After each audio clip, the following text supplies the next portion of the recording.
case you missed it.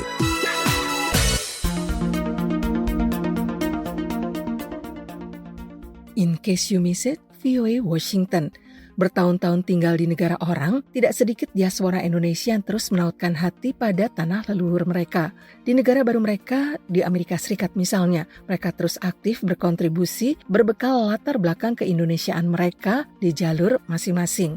Kita akan berbincang dengan dua orang di antaranya. Pertama, Ari Peach yang aktif memperkenalkan budaya Indonesia melalui angklung ke berbagai kota di dalam dan di luar Amerika. Dan Anita Denais yang sekarang ini menjadi presiden atau ketua Indonesian American Community Association (IACA) di Louisiana.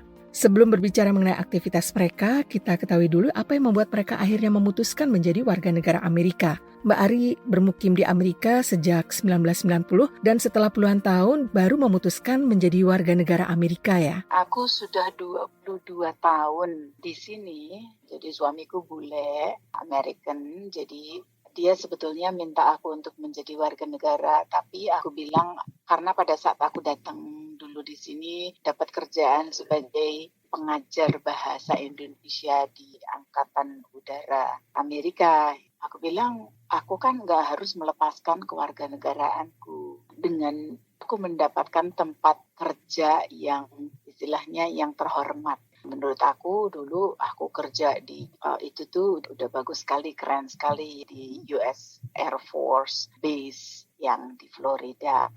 Dan aku juga sulit melepaskan karena aku attach banget ya semua keluargaku di Indonesia. I was the only one, or I am still the only one di Amerika. Kenapa setelah 22 tahun aku melepaskan? Karena pertama suamiku on his deathbed, dan dia sudah tahu bahwa dia umurnya nggak panjang lagi pada saat dia minta aku untuk menjadi warga negara. Dia bertanya sama aku, apakah kamu sudah ngurusin warga negaraan kamu? Jadi sebetulnya bukan hanya suami aja, bahkan officer di immigration itu dia juga bilang sama aku, instead of like keep renewing, why don't you become American citizen? Aku kerja di sini, setiap aku noleh ada peraturan baru, setiap aku noleh ada peraturan baru. Suamiku bilang siapa tahu nanti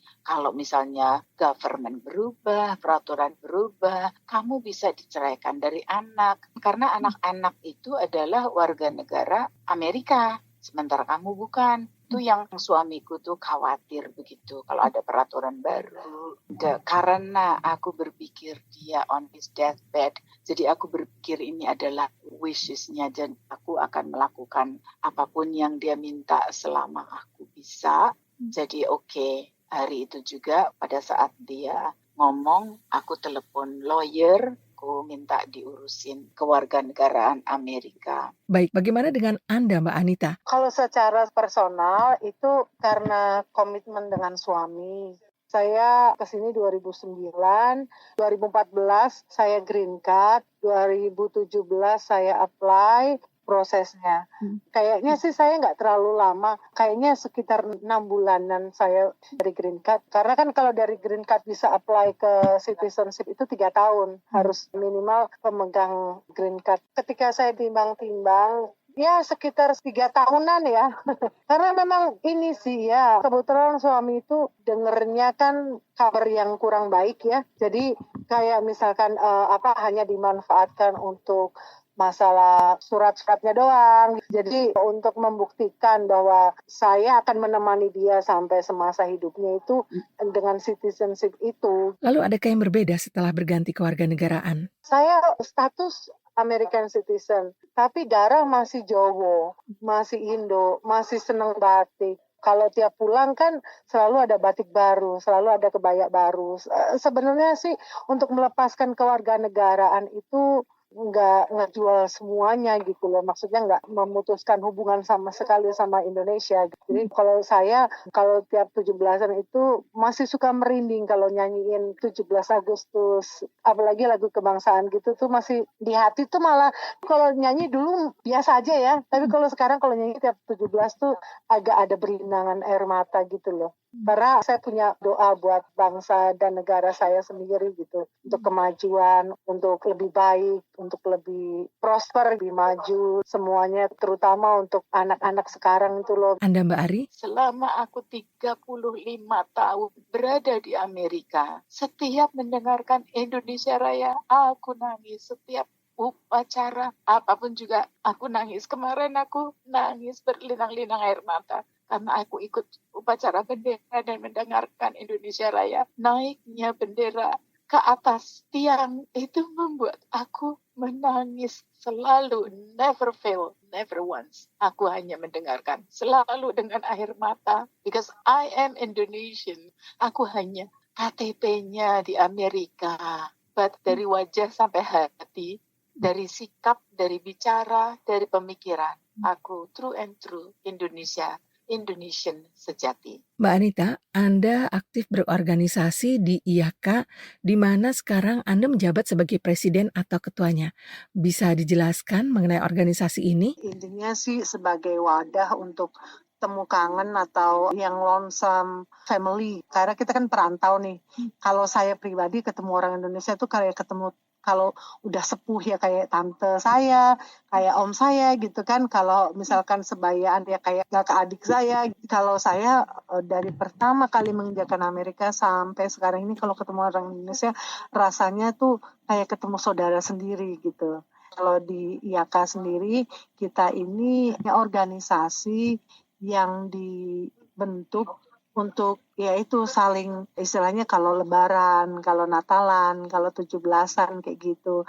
Tapi jauh lebih dari itu, ternyata kita juga sebagai wadah yang mempertemukan kayak komunitas-komunitas kayak misalkan kayak orang restoran. Kalau kami dulu kan saya dulu kan berasalnya kan dari restoran ya, dari restoran dan orang gelap dan lain sebagainya kayak gitu. Kayaknya kalau ketemu persekutuan atau komunitas Indonesia tuh rasanya tuh kangen gitu kan, kangen sama masakan, kangen sama ngomong nggak capek mumet, mesti ngomong Inggris gitu kan, so relaxing, so warm, perasaan tuh warm. Terus selain itu juga kan untuk nambah info kan, karena kan kita kan dari nggak usah ngomong masalah negatifnya, tapi banyak yang merasa sama juga gitu loh, merasa sepenanggungan juga pernah menjadi orang dalam tanda kutip gelap, terus ingin menjadi atau bahkan bisa jodohin orang gitu kan, bisa jodohin orang, bisa ketemu, entah nggak harus sama orang bule ya, tapi sesama orang Indo sendiri ternyata mereka berjodoh.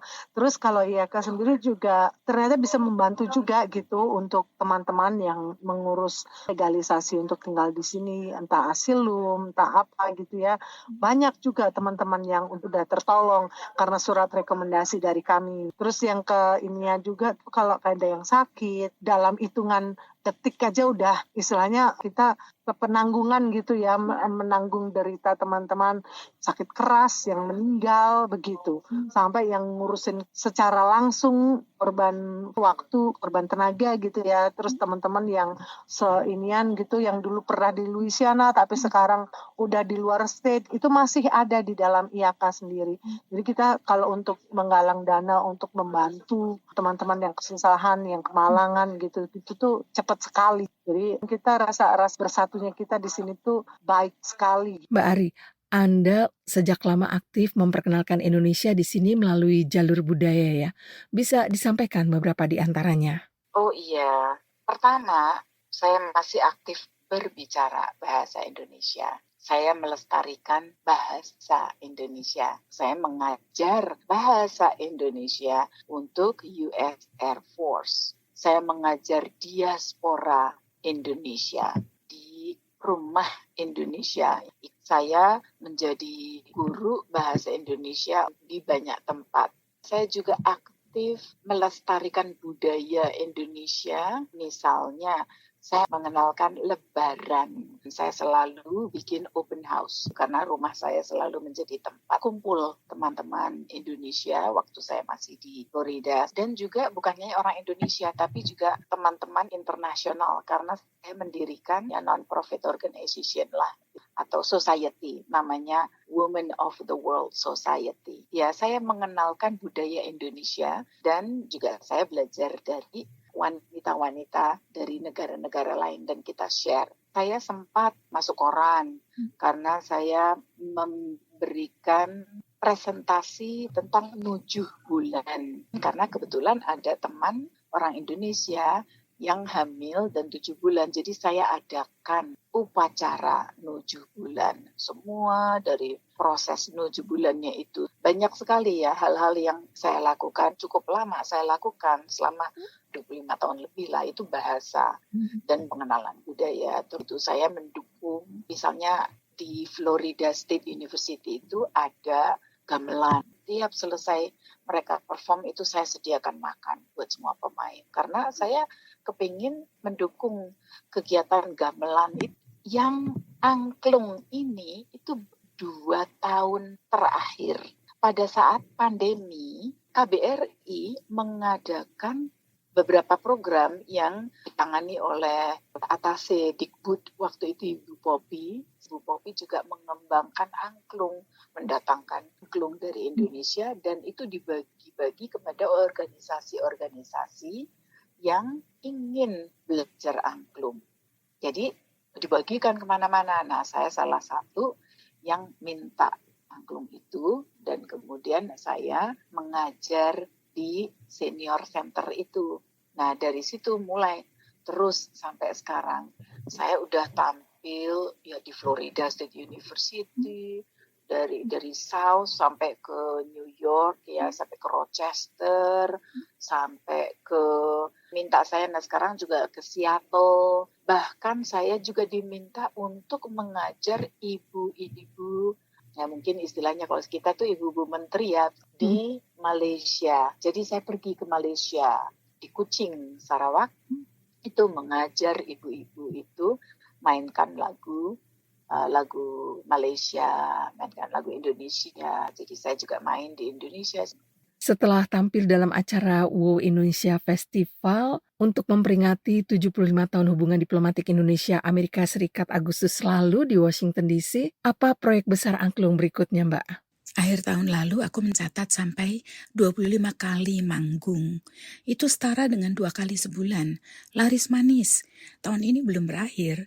Dan proyek besar yang aku kerjakan dalam waktu dekat adalah interaktif angklung dalam acara mengenalkan, mengembangkan, dan melestarikan budaya Indonesia di Amerika. Selain itu juga ada misi menggalang dana untuk mendukung pendidikan anak-anak korban human trafficking di Indonesia. Pendidikan formal, biaya sekolah, dan tentunya memberikan bimbingan dan penyuluhan bagi mereka yang terpaksa telah melalui masa-masa yang kelam dalam hidup mereka. Acara ini diprakarsai oleh Indonesian Cultural Association di Seattle, Washington, yang sekaligus merayakan ulang tahun ke-10 ICA Sabtu tanggal 2 November 2024. Seperti yang sudah menjadi tradisi, nanti aku akan mengajak pengunjung untuk main angklung. Dan yang membuat aku senang sekali karena aku akan berkolaborasi dengan sahabatku Yuyun George, saksofonis wanita Indonesia senior yang masih giat melanglang buana. Baik, terima kasih atas waktu Anda berdua untuk VOA Indonesia. Sukses selalu untuk semua kegiatan Anda. Utami Husin, Washington DC.